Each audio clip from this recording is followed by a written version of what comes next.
પછી થોડે દૂર ચાલ્યા પછી દંડાસુરને તરસ લાગે છે અને જોરથી બોલવા લાગ્યો કે પાણી પાણી, કોઈ મને પાણી પાવ, નહીં તો મારો જીવ જતો રહેશે.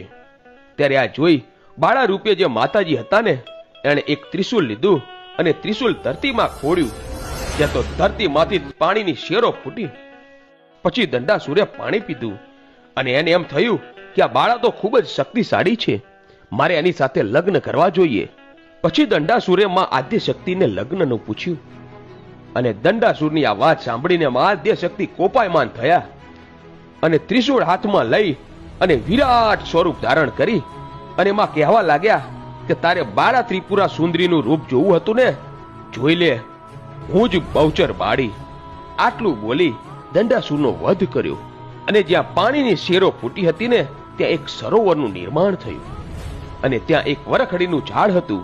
ત્યાં માતાજીએ પોતાનું ત્રિશુલ ખોડ્યું અને માં અંતર ધ્યાન થઈ ગયા.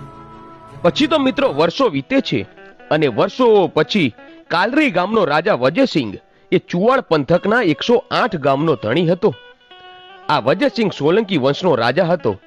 વજયસિંહ સોલંકીને રાણી તો ઘણી જ હતી, પણ એકે રાણીને સંતાન સુખ ન હતું. આ વજયસિંહ સોલંકી વાંજિયો હતો અને વાંજિયા મેણું એને ખૂબ જ દોહેલું લાગતું અને કહેવાય છે કે સંતાન સુખની આશાએ વજયસિંહે વધુ એક લગ્ન કરવાનું નક્કી કર્યું અને વિજાપુર તાલુકાના વસાઈ ગામની વાઘેલાની કુંવરી સાથે વજયસિંહે લગ્ન કર્યા અને એકાદ વર્ષ પછી રાણીની કુખે દીકરીનો જન્મ થયો. પણ રાણીએ દીકરી જન્મી હોવાથી વાત છાની રાખી અને પોતાની અંગત દાસી સાથે રહી નક્કી કર્યું કે સવારે રાજાને વધારે